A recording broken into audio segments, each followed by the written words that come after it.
यकीन से परे क्लियोपैट्रा की आंखों के सामने कौन था? रोम का सेनापति, जिससे वो बीच छावनी में घुसकर खुद की मदद के लिए धमकी देने आई थी, या फिर वो जिसे वो बचपन से आज तक अपने मन में बसाए बैठी थी? यही सब सोचते हुए क्लियोपैट्रा ने चेहरे से अपने बाल हटाए और एक बार फिर बड़े ध्यान से अपनी बाहों में गिरे उस शख्स का चेहरा देखने लगी। इतने में अचानक सेनापति ने मौके का फायदा उठाया और गोल घूमकर उग्रता के साथ क्लियोपैट्रा के दोनों हाथों को अपने एक हाथ से पकड़ लिया।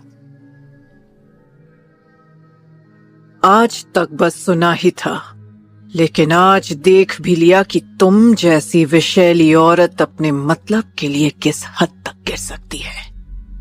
पर तुम्हारा पैंतरा यहां नहीं चलेगा, क्योंकि रोम गद्दारों को यूं ही नहीं जाने देता।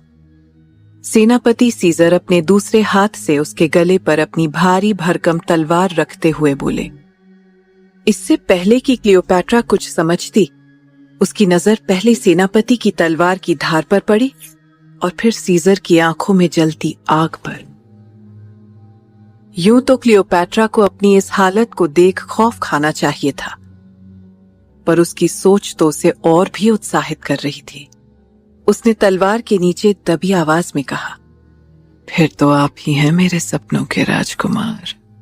ये सुनकर एक पल के लिए सीजर के हाथ ढीले पड़ गए, लेकिन फिर से अपनी पकड़ मजबूत करते हुए उन्होंने हैरानी से कहा, ये तुम क्या बोल रही हो?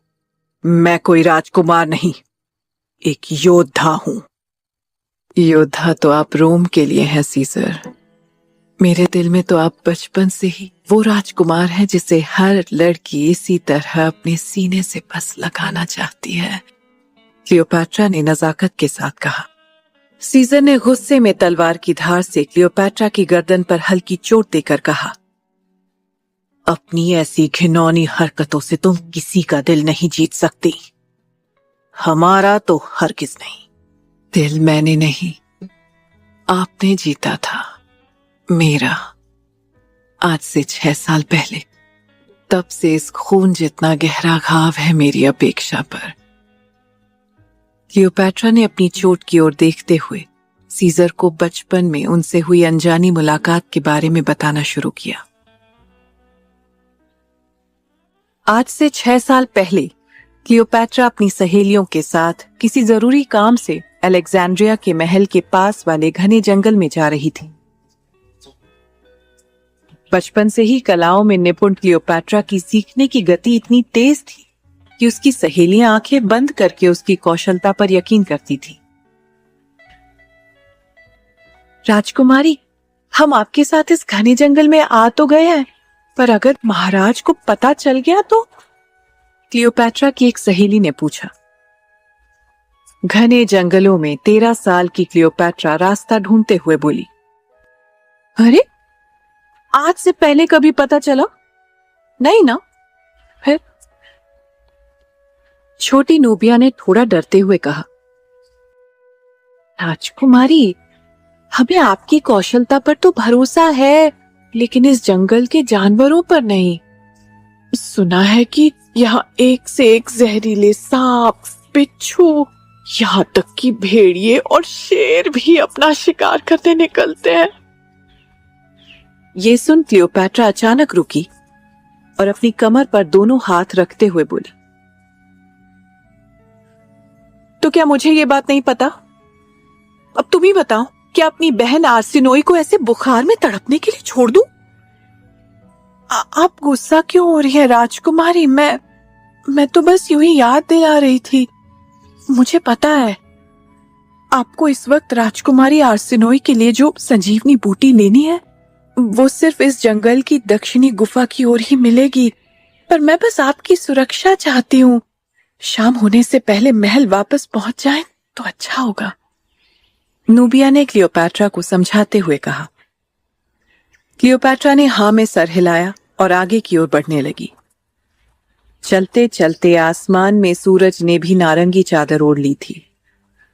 तभी एक सहेली ने अचानक उत्साहित होते हुए चिल्लाकर कहा, वो देखिए महारानी, वो देखिए, यहाँ से गुफा का रास्ता साफ नजर आ रहा है, हम पास ही है।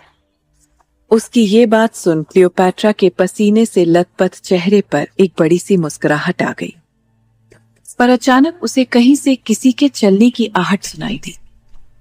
चेहरे के भाव को बदल सतर्क होते हुए उसने चारों ओर देखा और धीरे से दबी आवाज में सबसे बोली, लगता है कोई आ रहा है, फौरन उस पेड़ के पीछे झाड़ियों में लेटकर छुप जाओ। ये सुनकर सभी सहेलियां हड़बड़ी में झाड़ियों के बीच जाकर लेट गए। क्लियोपैट्रा भी उनके साथ छुप गई। पेड़ और झाड़ियों के उस पार से कदमों की आवाजें तेज होने लगी थी।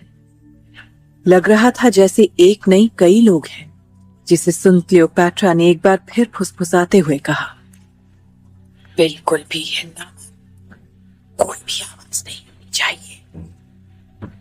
सबके अच्छे से छिप जाने पर क्लियोपैट्रा ने झाड़ियों के बीच किसी दूरबीन की तरह अपनी दोनों आंखों के बीच एक बिंदु बनाया और ध्यान केंद्रित कर दूर दूर तक सतर्क होकर देखने लगी।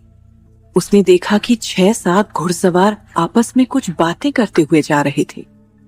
सीजर, आपके इजिप्ट को लेकर क्या सपने हैं? उन्हीं लोगों में से एक व्यक्ति ने दूसरे व्यक्ति से पूछा। इजिप्ट को लेकर मेरे कोई सपने नहीं हैं। किसी राज्य पर राज करने के सपने नहीं देखे जाते, उन्हें लेकर अपना दायित्व पूरा किया जाता है। ये तो सही कहा आपने, पर दूसरा व्यक्ति आगे अपनी बात कहता, इससे पहले ही क्लियोपैट्रा का ध्यान नूबिया की चीख सुनकर टूट गया।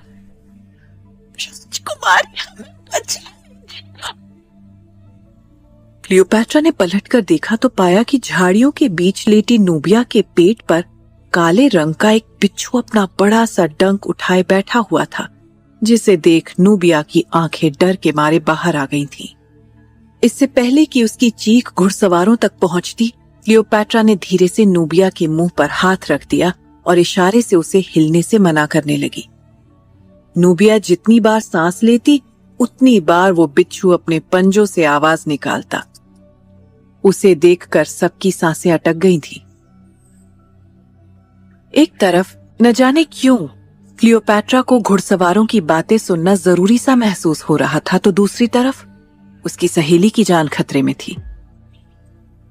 क्लियोपैट्रा सोच ही रही थी कि वो क्या करे कि तभी झाड़ियों से कुछ दूर उसे बैंगनी रंग के लंबे फूलों वाला एक पेड़ दिखा। उसे देखकर क्लियोपैट्रा को कुछ याद आया और वो नूबिया के मुंह से अपना हाथ हटाकर जमीन पर लेटे लेटे उस पेड़ की ओर खिसकने लगी। उसके हिलने की आहट सुनकर घुड़सवारों में से किसी ने कहा, सीजर, हमें लगता है वहां कोई है। कोई जानवर हुआ तो? ये सुनकर सीजर ने अचानक अपना घोड़ा रोका और बिना देरी किए झट से अपनी कमान से एक तीर निकालकर आवाज की दिशा की ओर छोड़ दिया। तीर सीधा क्लियोपैट्रा की कमर को छूते हुए निकल गया, जिससे उसकी कमर पर एक घाव पड़ गया।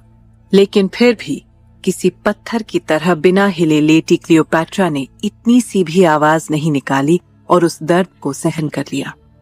वहां कुछ होता तो जरूर छटपटाता। ये बोल सीजर और उसके साथी बिना ध्यान दिए आगे बढ़ गए। उनके वहां से जाते ही क्लियोपैट्रा ने जल्दी से पेड़ से कुछ फूल तोड़े और नूबिया के पास वापस चली गई। उधर नूबिया के माथे से डर के मारे पसीना आ रहा था, क्योंकि वो बिच्छू उसे बस डंक मारने ही वाला था। पर तभी क्लियोपैट्रा ने झट से बिच्छू को वो फूल सुंघा दिया और उसी से बिच्छू को पकड़कर दूर जंगल में फेंक दिया। आपका लाख लाख शुक्रिया राजकुमारी, आपने मेरी जान बचाई, नहीं तो आज मुझे अपने जिंदा रहने की उम्मीद कम होती दिख रही थी। नूबिया लगभग रोते हुए बोली। उसकी बात सुनकर क्लियोपैट्रा ने मुस्कुराते हुए कहा, तुम मेरी वजह से यहाँ आई हो, तुम्हारा ख्याल रखना भी मेरी जिम्मेदारी है। शाम ढल रही है, अब तुम लोगों को महल के लिए वापस निकलना चाहिए, वरना सबको चिंता होने लगेगी। मैं गुफा से वो बूटी लाकर तुम्हें महल के पिछले द्वार पर ही मिलूंगी। सारी सहेलियों ने एक दूसरे को देखा और फिर एक साथ कहने लगी, पर राजकुमारी, हम आपको ऐसे नहीं छोड़ सकते, आपका अकेले वहां जाना खतरनाक हो सकता है। क्लियोपैट्रा ने उन्हें समझाते हुए कहा, इस जंगल से ज्यादा खतरा तो पिताजी के गुस्से का है। जाओ, जाकर उनका ध्यान भटकाओ, नहीं तो मैं दोबारा कभी महल से बाहर नहीं निकल पाऊंगी। बहुत समझाने के बाद क्लियोपैट्रा की सहेलियां उसकी बात मान गईं और वहां से वापस महल की ओर लौट गईं। क्लियोपैट्रा कमर पर लगी चोट संभालते हुए गुफा की ओर तेजी से बढ़ने लगी। जाने कौन कौन से पेड़ लगे हैं यहाँ पर। वैद्य जी के काम की कई जड़ी बूटियां हैं। उसने आसपास देखते हुए सोचा। तभी उसे फिर से कुछ आहट आई। उसने खुद से कहा, ये घुड़सवार न जाने क्यों यहां से जाने का नाम नहीं ले रहे। इन्हें पता नहीं इजिप्ट मेरे पिताजी का है और उस पर कोई आंख उठाकर भी नहीं देख सकता। इस बार तो इनकी बात सुनकर ही जाऊंगी।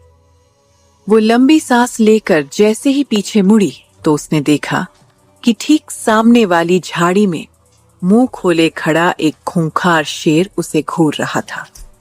शेर ने जैसे ही दहाड़ते हुए उस पर प्रहार करने के लिए छलांग लगाई, न जाने कहां से एक आदमी अचानक क्लियोपैट्रा और शेर के बीच में आ गया और अपनी जान की बाजी लगाकर उस शेर से लड़ने लगा। क्लियोपैट्रा की सांसें कुछ पल के लिए मानो थम गईं और वो वहीं खड़ी जम सी गई। जब तक वो समझती कि आखिर अभी अभी हुआ क्या था, तब तक शेर को उस मजबूत बाजुओं वाले आदमी ने बहुत ही बहादुरी से लड़कर लगभग हरा ही दिया था कि तभी शेर ने एक और घातक वार किया। क्लियोपैट्रा को समझ में नहीं आ रहा था कि वो उस आदमी की मदद करने के लिए आखिर क्या करे। तभी उसने पास में पड़े एक पत्थर को उठाया और उस शेर की ओर दम लगाकर फेंक दिया। पत्थर की आवाज से शेर का ध्यान भटका। इस मौके का फायदा उठाते हुए उस आदमी ने अपनी तलवार उठाकर एक जोरदार प्रहार किया। प्रहार इतना तेज था कि एक ही वार में शेर वहीं धराशायी हो गया। मौत का ऐसा खेल देखकर क्लियोपैट्रा की धड़कनें तेज होने लगी थी। तभी वो रौबदार व्यक्तित्व, मजबूत बाहें, गठीला शरीर दमकता हुआ चांद की रोशनी में उसकी ओर आने लगा। एक तरफ तीर कमान डाले तो दूसरी तरफ कमर पर तलवार की म्यान बांधे वो आदमी किसी योद्धा से कम नहीं लग रहा था। उस आदमी ने अपने कदम आधे रास्ते में ही रोक लिए और अपनी भारी आवाज में बोला, दुनिया में सबसे ज्यादा कठिनाइयों का सामना एक स्त्री को ही करना पड़ता है और दुनिया में सबसे ज्यादा ताकतवर भी एक स्त्री ही होती है, पर सबसे ज्यादा जरूरी है पहले अपनी मदद करना, फिर दूसरों के लिए हाथ बढ़ाना। वो ये बोलकर तेज कदमों से वापस लौट गया और क्लियोपैट्रा वहीं खड़ी सोचती रही। ये तो वही आवाज है जिससे मैंने अभी शाम को इजिप्ट की बात करते सुना था। क्लियोपैट्रा उसके शरीर की बनावट और उसकी बहादुरी देखकर ऐसी मंत्रमुग्ध हो गई कि कब वो उसकी आंखों के सामने से ओझल हो गया उसे पता भी नहीं चला।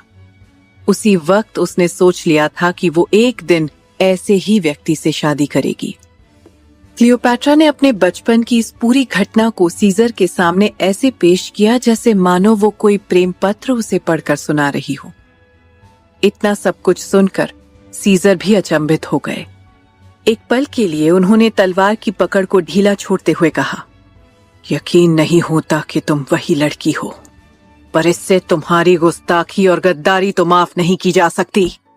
ये बोलकर वो खड़े हुए और फौरन सिपाहियों को क्लियोपैट्रा को बंदी बनाने का आदेश दे दिया। सिपाही क्लियोपैट्रा को हथकड़ी लगाते हुए सीजर से पूछने लगे, सरकार, ये लड़की आखिर कौन है?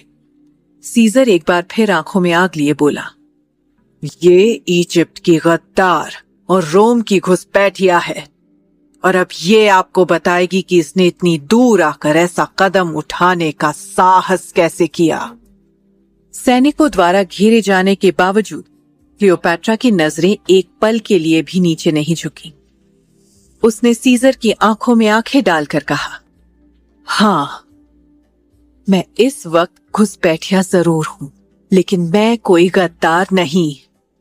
अगर मैं गद्दार होती तो मैं इस वक्त आपके यहां नहीं होती।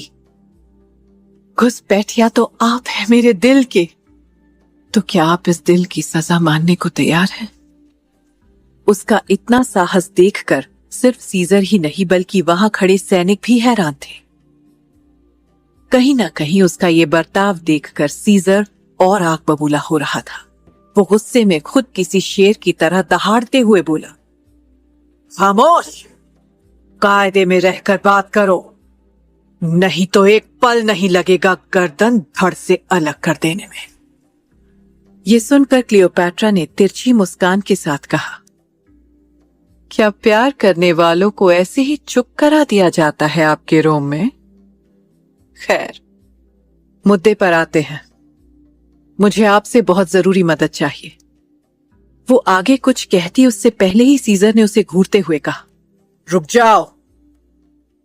मैं कैसे मान लूं कि जिस प्यार का नाटक तुम इतनी देर से कर रही हो वो झूठ नहीं सच है? और तुम्हारी मदद करके भला मुझे क्या मिलेगा? मेरी वफादारी, क्लियोपैट्रा ने लंबी गहरी सांस लेते हुए पूरे आत्मविश्वास के साथ कहा। वो आंखों में हल्की नमी के साथ आगे बोली, जिस व्यक्ति ने मुझे बहादुरी का सबसे सुंदर दृश्य दिखाया, मेरी सोच और तौर तरीकों के सामने आईना रख दिया, ये क्लियोपैट्रा उसी के सामने खड़ी होकर आज मदद चाहती है। मुझे एक मौका दीजिए, वक्त आपको सब कुछ समझा देगा। उसके इस दमदार तरीके को देखकर सीजर के दिमाग में कुछ चलने लगा। वो अपने दोनों हाथों को पीठ के पीछे रखकर इधर उधर चलते हुए कुछ सोचकर बोला, अच्छा तो ठीक है, अब जो मैं कहने वाला हूं अगर तुम वो करने में कामयाब रही तो तुम्हारी वफादारी मंजूर है हमें।